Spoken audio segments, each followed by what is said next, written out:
Bonjour à tous et bienvenue sur The Belgian Drivers. Aujourd'hui on se retrouve pour une nouvelle vidéo. Donc aujourd'hui on fait le test ainsi que la description de ma Golf 6 GTI édition 35 ans. Donc cette édition a été faite pour les 35 ans de la GTI évidemment. On y retrouve bien évidemment quelques petits aspects physiques et techniques que je vais vous décrire tout de suite. Donc elle a été tout à fait stock ici, elle est blanche comme vous pouvez le voir. Et elle est belle, enfin pour moi. Donc on a mis les petits cache-plaques qui font du bien. Donc ici à The Belgian Drivers, n'oubliez pas de vous abonner, c'est très important. Donc on va se calmer, il y a la petite moto qui démarre. Donc c'est une édition qui a été faite de fin 2011 à fin 2012 plus ou moins.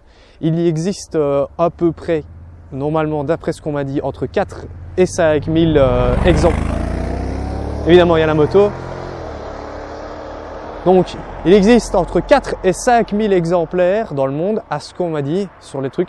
Je sais très bien qu'il y en a 35 en Belgique, ça c'est sûr et certain, 475 en France. Maintenant, il y en a toujours un peu moins vu que il y en a qui ont été un peu crachés et tout ça et modifiés. Donc, on voit que le petit Hyundai derrière fait son petit show. On va continuer la présentation de ma voiture. Donc, l'aspect de la Golf 6 GTI édition 35 ans. Ici, on a des beaux feux xénon avec la petite barre de LED que je vais vous allumer tout de suite parce que j'ai oublié. Donc, on va faire ça. C'est allumé normalement. C'est parfait. Voilà. Je trouve qu'elle est quand même badass. Donc, on le rappelle, c'est une GTI. Donc, elle a les petits inserts rouges ici de base. Ça, c'est GTI normal. Là, les grilles sont identiques. On peut passer ici sur l'extérieur. On a du 17 pouces, 2,25 35 R19 en 19 pouces. Donc ici on a les jantes spécifiques de la Golf 6 GTI édition 35 ans. On a ça. Donc on peut voir ici sur l'aile que les ailes sont un peu plus larges. On a le badge édition 35. Les rétros sont noirs. On a le toit qui est toujours blanc, mais il va passer en noir à mon avis. Le petit avion du Seigneur qui fait plaisir. Donc la suite, on a les rajouts de jupe ici, le bas de caisse, qui sont de celles de la Golf 6R. Pardon, excusez-moi du bug. On a les mêmes jantes, donc on a, si je me rappelle bien, on a du monopiston avant-arrière. Et on passe, les vitres sont une option à 90% de teintage. On a le petit becquet de la, il y a plein de mouches ici. Il y a plein de mouches. Je ne sais plus quoi dire du coup. On a le becquet à l'arrière ici qui est celui de la Golf 6R. Là, on a l'assombrissement de la vitre arrière. Les feux qui sont teintés, ceux de la Golf 6R aussi. Le petit badge GTI. Le pare-choc, il est identique à la 6 GTI. Donc avec le diffuseur en plastique qui va sûrement bientôt changer aussi. On va mettre un petit truc Maxton. La ligne d'échappement, elle est stock, elle est d'origine aussi. Mais à mon avis, elle va changer dans très peu de temps. J'espère que on va me faire péter la barre de pouce bleu. Alors, un petit 100 j'aime. Je pense que ça peut être pas mal. Un petit 100 likes. Et une fois qu'on a les 100 likes, je change la casserole arrière qu'on peut voir ici en dessous. Tu peux leur montrer la casserole. Il y a un machin énorme en dessous. Je sais pas si tu arriveras à montrer correctement le bazar. Enfin, le bazar. Voilà, le truc est énorme quoi. Donc ça, on va le virer pour que ça fasse un peu plus de bruit parce que vous avez pu l'entendre, vous l'entendrez prochainement dans la vidéo, pardon. Voilà. Ici, on a le petit réservoir du Seigneur. Ça c'est le truc qui est le plus ouvert, plus que les portes. Ah, je vous jure, ça, avec ma conduite, ça consomme. Hein. Ah, ça. On peut voir les sièges si vous voulez, parce qu'on a fait déjà le tour. Donc on peut voir les sièges arrière. Donc ici c'est le bordel. Voilà. C'est le bordel de The Belgian Drivers. N'oubliez pas de vous abonner pour le bordel, évidemment. Donc, on a des beaux petits sièges avec les ceintures en surpiqûre rouge sur les côtés. On a les surpiqûres ici. Là, on a de l'Alcantara, là aussi. Ici, du cuir. Alors, c'est des sièges spécifiques de la édition 35 ans. Donc, tout ça en cuir. Il y a un peu de pellicule de notre ami caméraman. Là, on a du cuir aussi. Bon, évidemment, on a un peu marché tout ça. On a 8 haut-parleurs avec des basses en dessous, comme d'habitude. Ici, on a un petit insert en plastique. Donc, à l'arrière, on voit que ça a été un peu teinté, mais c'est d'origine, c'est d'origine. Ça, c'est vrai, c'est pas du fake. C'est pas du fake. Ah oui, j'avais oublié de vous dire, elle a une option supplémentaire qui est une option allemande, en fait. C'est les disques de frein qui sont percés et ventilés à l'avant. percés à l'arrière, percés à l'avant, et à l'avant ils sont en plus ventilés. Donc tu peux aller voir si tu veux. Voilà. Et donc on a les beaux petits disques qui sont percés. Alors je dois avouer que j'ai essayé les deux, la 6 GTI normale, mais pas en édition 35.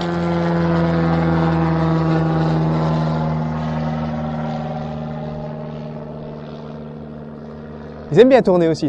Et nous, on fait du bruit, mais alors eux, non, on les aime bien, les aime bien. Franchement, j'aime beaucoup. Faudra que j'aille faire un petit tour aussi, hein. Rappelle-toi. Bref, on revient avec vous les abonnés. Donc ici, on a les rétros noirs, j'ai déjà dit. Les disques, oui je disais, les disques. Les disques, j'ai senti quand même une différence entre les disques normaux et les disques percés. Même si celle-ci n'était pas disques normaux à la base, évidemment. Parce que j'ai testé une GTI normale. Et donc ça freine beaucoup mieux sur le long terme. Ensuite on peut voir les sièges avant qui ont un petit peu une différence aussi. Donc tu peux regarder. Donc on a le badge 35 ans qui est brodé à l'intérieur du siège sur l'Alcantara. Ensuite on a le pommeau de vitesse qui est en balle de golf, tout simplement comme les GTI normales. Bon il est un peu usé j'avoue, hein, elle a quand même 141 000 km la voiture donc voilà. Sinon, on a un beau petit intérieur. Bon, le volant est un peu rincé aussi, hein, on peut le voir. Les cuirs sont un peu à retendre et à faire un petit truc, mais en règle générale, on a regardé la voiture de fond en comble, elle est nickel. Donc voilà, on peut voir, je vais faire un petit clin d'œil à notre ami Dany, DK Detailing, le petit Zébi. Tu l'as pris le petit Zébi? Regarde, là le petit Zébi.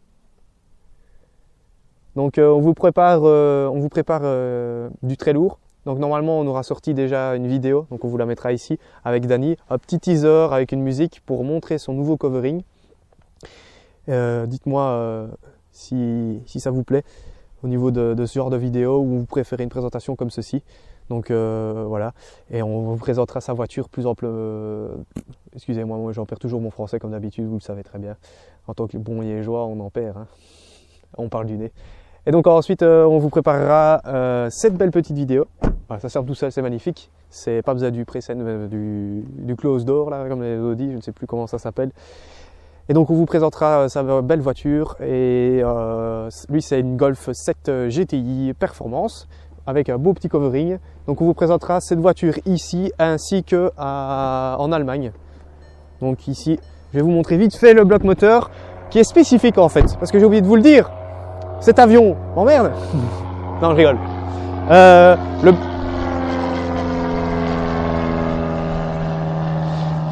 Le bloc moteur, en fait, c'est pas le bloc moteur de la 6 GTI à 211 chevaux.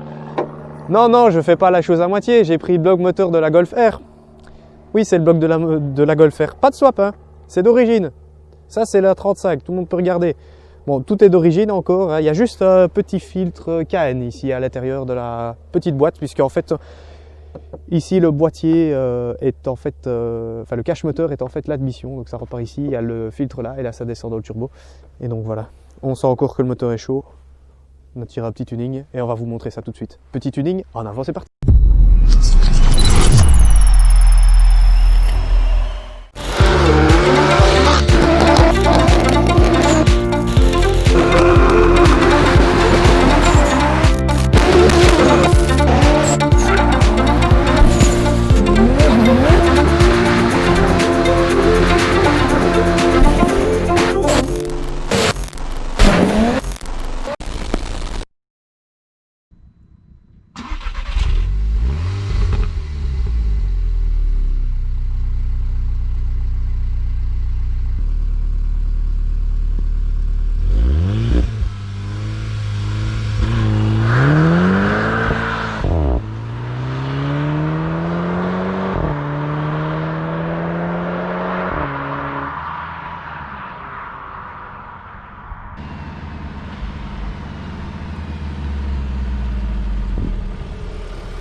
Les freins sont toujours chauds, c'est très bien.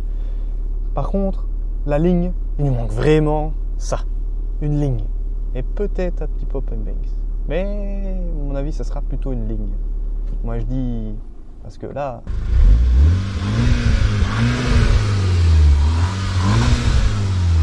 Il manque quelque chose, hein.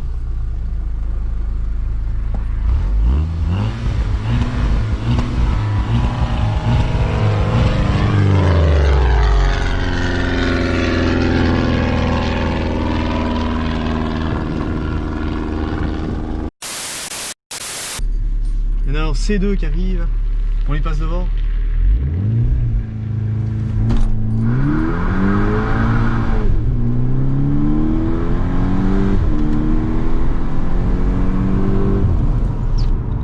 Petit virage.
Comme on peut voir, ça marche quand même pas mal pour une Golf GTI. Hein.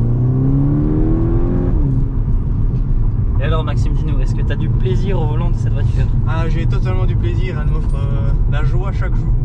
Parce que je la prends pour aller travailler, donc franchement c'est le daily parfait. Pour moi en tout cas, dans un premier temps. C'est un bon compromis pour avoir un daily et rouler assez sportif de temps en temps. Quoi de mieux, je vais dire, oui, ici il existe, voilà, comme on a pu le voir dans les vidéos précédentes, nous avons la RS3 qui s'affichera ici en haut. Et donc oui, voilà, on met en D, on met les Z, hop, voilà. On peut dire que c'est une voiture qui reste bien confortable quand on roule normalement. Tout à fait, il n'y a aucun souci à ce niveau-là. On est très très confort, il n'y a pas de problème. Voilà, on a encore une petite bosse ici. On la frotte doucement, on ne frotte pas. Bon, j'ai pas encore mis de combiné. Bien évidemment, je pense que je vais en mettre. Voilà, elle va très droit, elle va très bien, il n'y a pas de souci.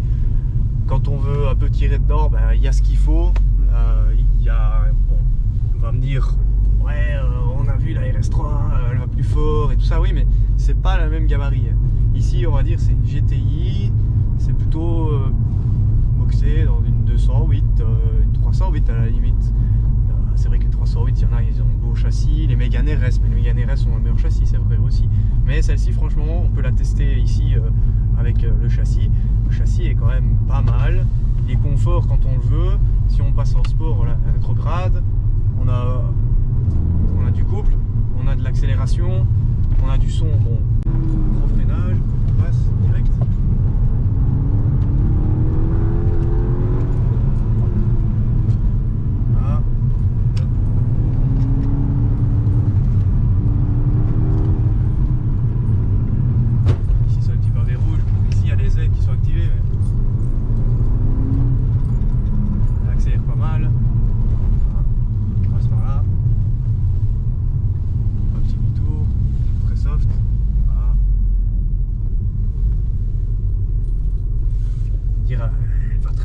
Cette voiture, si on veut s'amuser de temps en temps, il y a des petits pavés rouges. On les active un peu tout. Voilà. Utilisation, petit pavé rouge, climatisation coupée, comme ça on a toute la puissance. Ramène est touché.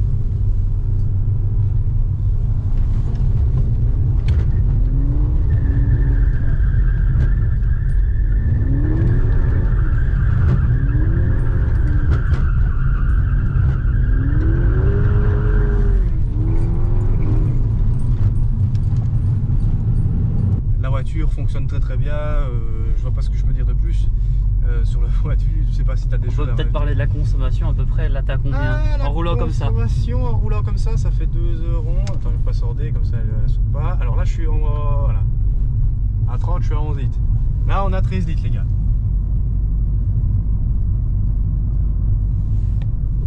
Ça douille quand même, hein, 13 litres. Et en moyenne, depuis que j'ai la voiture, donc ça fait depuis que j'ai fait le dernier plat, j'ai roulé 4h47 et je suis à une consommation de 12,6 litres. Bon, voilà. Ici, c'est un 4 cylindres, il y a un turbo. Quand tu commences à taper dedans, évidemment que ça commence à un peu douiller, hein, au niveau du réservoir. Et voilà. C'est le plaisir, c'est l'amusement. Moi, je dis, c'est l'amusement ici. Mais voilà, de temps en temps il faut un petit peu rester calme. Mais là,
moi je dis, si vous voulez d'autres rêves et des pneus qui crissent comme ça, et toute cette envie de continuer à faire ceci, j'espère que tout ça vous aura bien plu et j'espère que le visionnage vous avez été jusqu'au bout et tout ça, et que vous allez regarder les autres vidéos, un petit peu nous follow, nous donner de la force, et merci à vous tous. Allez, à la prochaine les gars, salut!